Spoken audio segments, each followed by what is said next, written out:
a young perspective on hot-button issues around the world. This is The Hub.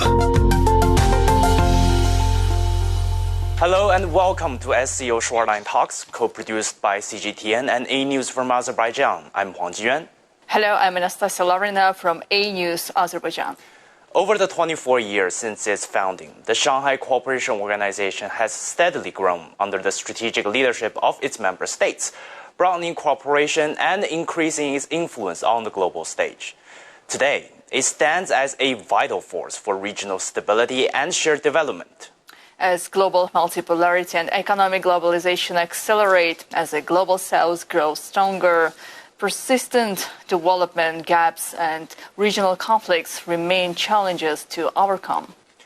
With the SCO Summit in Tianjin coming up from August 31st to September 1st, what role does Shanghai Spirit play in building trust and cooperation among its members? And in this complex international environment, how can the region jointly achieve security and development together? To discuss these topics and more, we have invited our distinguished guest, Bongyun Telakoshev, Chief Specialist at Development Strategy Center in Tashkent, Uzbekistan. Nurbulat Nishanbayat, PhD at Turan University in Almaty, Kazakhstan. David Kolosov, PhD candidate in political science at Peking University in Beijing. Ziad Aoun Shirazi, geopolitical analyst from Islamabad, Pakistan. And last but not least, Victor Gao Zhikai, Chair Professor of Suzhou University, joining us from our Beijing studio. Welcome, everyone. So, Professor Gao, my first question is to you. The SCO Summit is coming up in Tianjin. Ahead of this very important landmark event, what key outcomes and developments do you expect to come out of it? Well, the SCO organization has become one of the most important regional security arrangements in the world of today. It started with fewer members, but now more and more countries are already involved, including Turkey, which is a NATO member state, but chooses to join SCO. That means in the world of today, there is a strong demand for the very extraordinary and particular role played by SCO. And I think in the future, more countries will sign up to join. And I think there are about 2,000 countries which are on the waiting list, ready to be reviewed and screened before they officially join SCO. So I think the future for SCO is very bright, very promising. And in the future, I think it will play more role than it is playing now. Well, my question goes to Mr. Nurbulat. In what ways can Azerbaijan contribute to strengthening the Shanghai Cooperation Organization's strategic agenda? Definitely. In the last few years, we have seen the rise of interest among the regional states to joining Shanghai Cooperation Organization. Now we see Azerbaijan as well as Kazakhstan, so South Caucasus and the Central Asian countries, they are very eager to expand their relations with SCO. The first of all is Shanghai Cooperation Organization is creating alternative order, which is different from the Western lead orders, which is avoiding political conditionality, helping economic and the business infrastructure. So therefore, I think in the upcoming few decades, Shanghai Cooperation Organization definitely will expand through the Eurasian continent. David, my question is to you. Which topic at this year's SCO Summit do you think attracts the young people the most, and why do you think they do that? Let's break it down. We are speaking about young people. And young people today face a lot of pressure, like building a career, finding housing, figuring out how to achieve personal goals, and so on. So at the same time, we live in a period of rapid change and uncertainty. No one can say exactly what the world will look like in a few decades. And that makes long-term issues more important for our generation. Looking at this year's SCO Summit in Tianjin, I think a few topics are likely to resonate with younger audience. One is digitalization.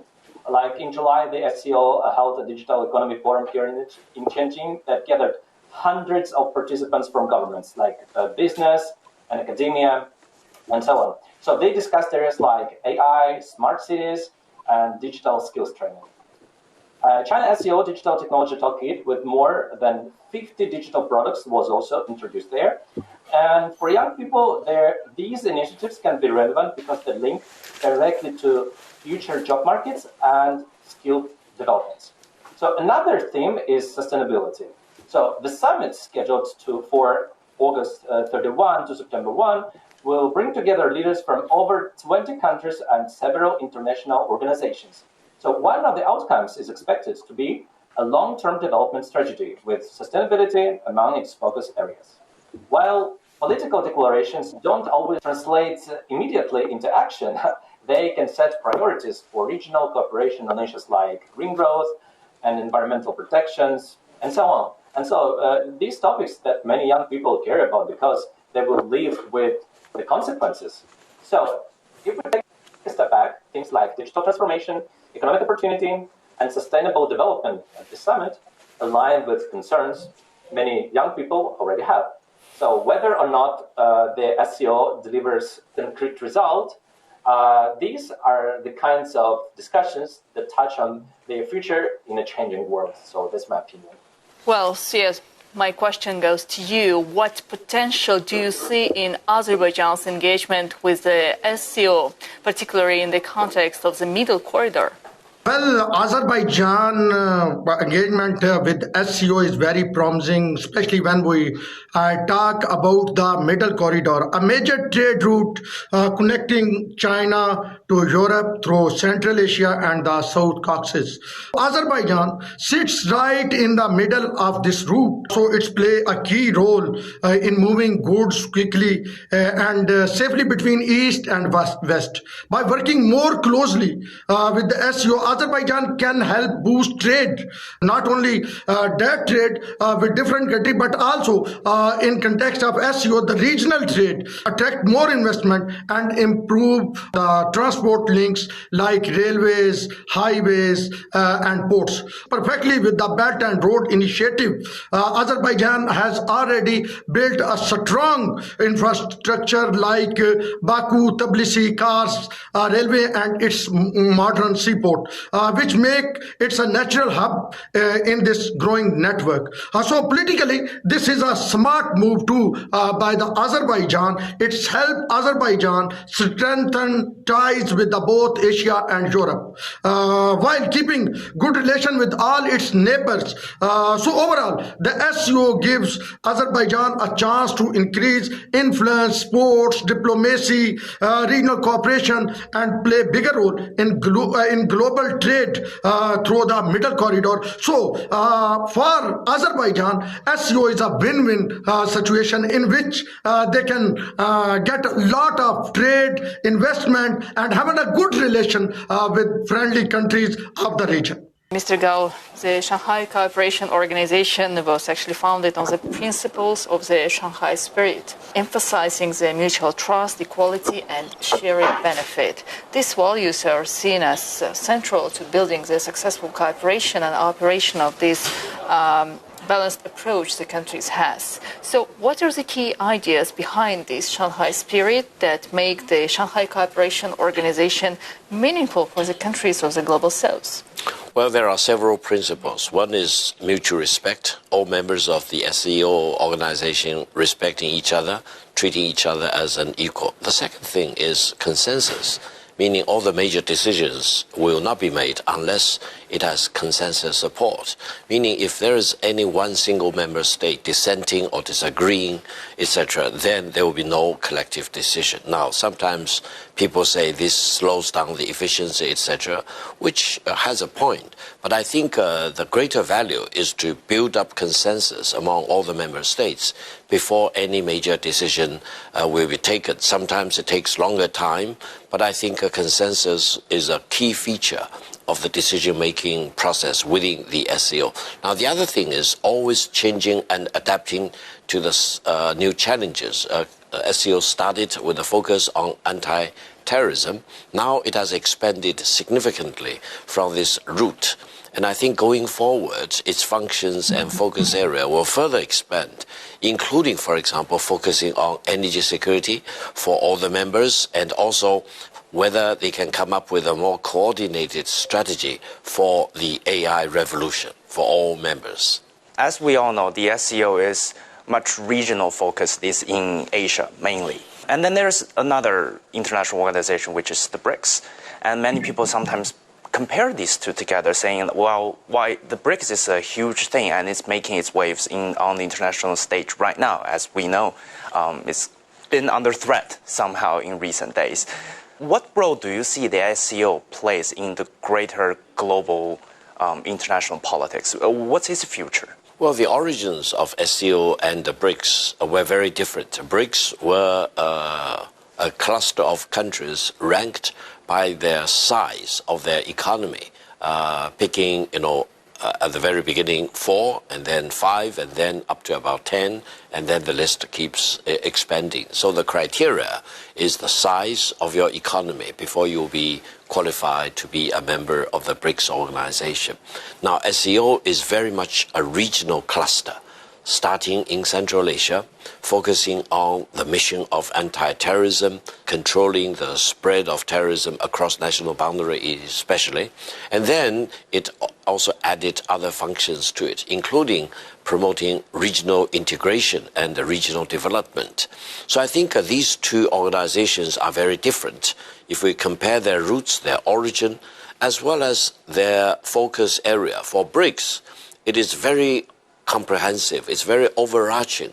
It basically enables all the BRICS members to fully engage with each other on a whole range of issues, including, for example, security, financial development, as well as security issues, for example, whereas the SCO is still very much focused on security, anti-terrorism, and the regional consolidation, for example, and integration. Eventually, whether there will be more overlapping of the functions of the two organizations, let's wait and see. Mr. Bongyong, since you are from Uzbekistan, I'd like to ask you about Uzbekistan-Chinese relationships. So Uzbekistan and China have implemented over 80% of more than the 100 cooperation initiatives proposed within the SCO framework. That's according to QS theory. From your perspective, which of these initiatives have had the most visible impact on Uzbekistan's development so far? Obviously, Uzbekistan and China have implemented a number of key initiatives within the SCO that have had a significant impact on the Uzbekistan's development. So this includes the modernization of transport and logistics, including the China, Central Asia, Europe corridor, like middle corridor, which has strengthened the transit potential and accelerated the trade turnover. As another sample, I can say, it's renewable energy projects using Chinese technologies, which have increased energy security of the country and the creation of joint industrial zones. These initiatives have strengthened Uzbekistan's economic base and increased its role in regional and global value chains. Meanwhile, I should mention that Chinese investment in Uzbekistan has surpassed $10 billion, if I'm not mistaken, in 2024, supporting over 3.3 joint ventures across various sectors like energy, transportation, mining, textiles, and leading Chinese enterprises, including Huawei, ZTE, BYD, and China Railway Tunnel Group, are all active in Uzbekistan. And by the way, Huawei in particular has emerged as a critical partner in our digital transformation agenda, including the deployment of 5G infrastructure and the advancement of smart agriculture and e-governance, some regional digitalization initiatives such as Digital Fergana. And in May 2024, Huawei opened its first regional office in Fergana. Well, David, if I may ask one additional question to you about cooperation between China and Russia. Two countries actually maintained very close strategic cooperation within the SCO. and not only enhancing trust and cooperation, but also promoting cultural and people-to-people exchanges. So how do you see the role of cultural and human exchanges in strengthening China-Russia relations within the organization's framework, and what are the new opportunities for China-Russia cooperation within SCO in the coming years? China and Russia have known each other for centuries. This is a long period of time. Chinese tea has been a part of Russian life for generations. And Russian literature has influenced Chinese thinkers since reformers like Lan Zichao encouraged people to study it more and more than 100 years ago. What's new today is how much direct contact there is.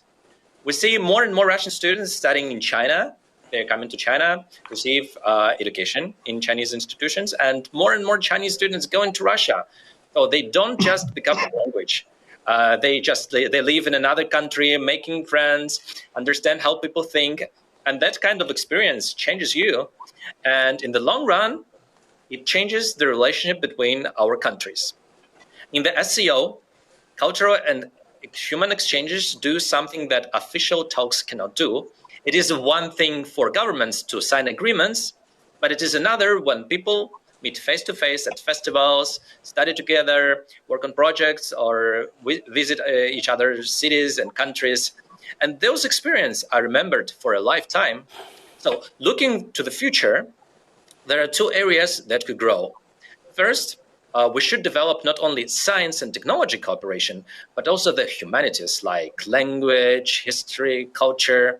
And these give people the skills to communicate and work together across borders. So second, we need to help these students and specialists find real jobs. One practical idea for me, we could set up a joint online platform supported by both governments, where employers in China and Russia can find people with the right skills and where those people can apply for work. So that's how you make sure that education leads to employment and jobs strengthen the relationship even more. So if we connect those dots like learning, cultural exchange, and work, the partnership will be stronger and more stable, no matter how politics may change. Mr. Nabolet, so during Kazakhstan's chairmanship of the SCO in 2023 to 2024, how has the country promoted cooperation with other member states in political, economic, and developmental areas? And how do you assess Kazakhstan's impact on the future development of the organization? Definitely. Kazakhstan was one of the first initiated, as well as one of the first co-founding nation of the Shanghai Cooperation Organization. So Kazakhstan's chairmanship in 2023-2024 can be assessed strategically well, because during the Kazakhstan chairmanship we have seen Shanghai Cooperation Organization states they were able to expand the integration beyond the security-oriented issues. For example, they initiated integration within the e-governance, within the digital technologies, in cultural exchanges, as well as we have seen a rise of electricity changes within the member states. So therefore, Kazakhstan's chairmanship, I think, they took into the next step the development of the Shanghai Spirit, so-called, to the next level. Now, Shanghai Cooperation Organization, they don't only focus on the anti-terrorism or security issues, but besides those issues, including green energies, sustainable economic development, and integration of artificial intelligence to the governance, and etc., etc. If I give some examples, during the Kazakhstan chairmanship, Kazakhstan was able to use Middle Corridor as a strategic hub linking China and with the rest of the European countries by the Caspian Seas. I think such a kind of initiative for the long term will increase the importance of the Shanghai Cooperation Organization, not only regional organization, but as a whole, as an alternative world order for the whole global order. That's what the world is needing right now. So, Mr. Syed, considering the Pakistan-China strategic partnership, what bridging role can the SCO play in deepening Pakistan-China cooperation in the near future?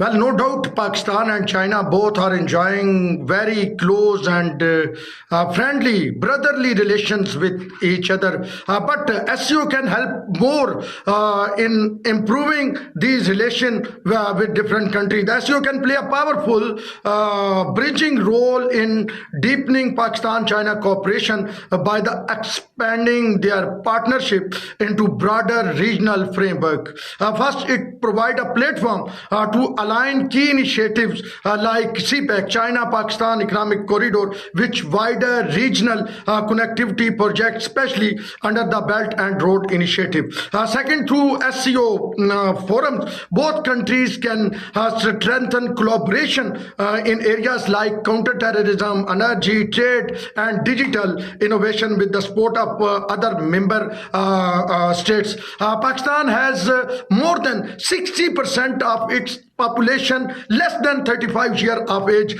So Pakistan have so many young talent, manpower, and Pakistan can get benefit in this regard. And most importantly, thus you help create a shared space for dialogue, trust building, which is very important in our region, and coordination, making Pakistan-China's ties not just bilateral but part of greater regional vision for peace and development. So SCO can develop and strengthen Pakistan and China relation. I will say the SCO does not just support their partnership, it multiplies its impacts across the Eurasia. So for Pakistan perspective, SCO is most important forum where Pakistan can get lot of opportunities in form of trade, investment, and in form of training for young generation. Mr. Bongyong, digitalization and the green economy are key areas for China-Uzbekistan cooperation. From a broader perspective, how can Uzbekistan's experience leveraging Chinese technology such as 5G infrastructure and renewable energy projects, how can they serve as a model for other global South countries to promote economic growth and sustainable development? Uzbekistan's experience in leveraging China's technologies such as 5G infrastructure and renewable energy projects, they demonstrates how targeted international partnerships can accelerate both economic modernization and sustainable development. By combining Chinese expertise and investment with national strategies, Uzbekistan has rapidly expanded its digital connectivity, laying 5G networks that enhance business efficiency, enable advanced public services, e-public services, And in parallel, large-scale solar and wind projects developed with Chinese technology and financing have diversified the country's energy mix, reduced dependence on fossil fuels, and strengthened energy security as well. So this integrated approach, aligning foreign technology with local priorities, ensuring skills transfer, promoting inclusive access, it all offers a practical model for other global South states seeking to boost growth while meeting climate and sustainability goals. Countries in the SCO, we face a lot of common challenges and problems, and we learn from each other, whether it's in poverty reduction or digital growth. And I think in today's world, that learning is becoming more and more important. How do you see the SCO facilitate that learning, and how do you see China leverage this institution, organization, to foster deeper cooperation? Well, indeed, I think all SCO member states face very similar challenges. For example, you mentioned climate change, for example, as well as development, how development can generate benefits to uplift people from abject poverty, to enable their urbanization, industrialization, etc. Now, one area which I care a lot is in the AI revolution, because China now is one of the two leading nations in this AI revolution.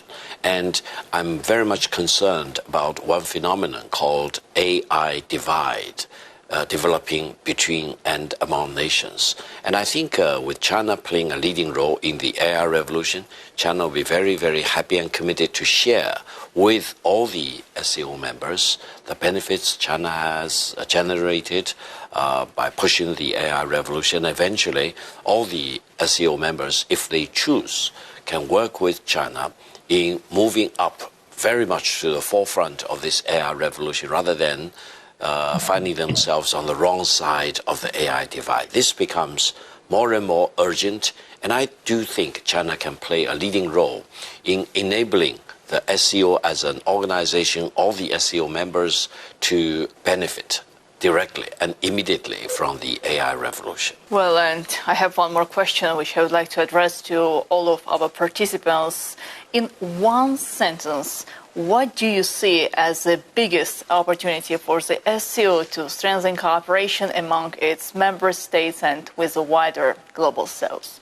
I think SCO should be committed to defending peace and also defending free trade in the world of today, because that will really make it or break it for the mission of SCO. We need to maintain stability at home, we need to promote prosperity, and then we also need to very much defend free trade. David? From my perspective, the biggest opportunities of CSO members, it's our cultural heritage. We have such a rich culture heritage, rich history, which we have pretty rich historical experience. So we should be open-minded, learn from each other, and look for more universal human values. Siet, what will be your response to my question? Well, at this time, world is facing so much conflicts everywhere. In every region, there is a conflict. SCO is a ray of hope for everyone, for me, for you, for members country, not only members country, for observers and for whole the world. Because everybody knows that SCO is not about the dialogues, it's not about the slogans, it's about the practical, it's about the groundwork. So SCO is playing very important role, and in coming days and coming weeks and coming months and year, the role of SCO will increase on the face of world. Well, I think it's been a wonderful discussion here today, and that's a wrap for this edition of SCO Shoreline Talks on CGTN. Thanks to all of you, our guests, and our audience for joining us. I'm Huang Jiyuan. I'm Anastasia Lavrina from A News, Azerbaijan. Bye and take care. Bye-bye.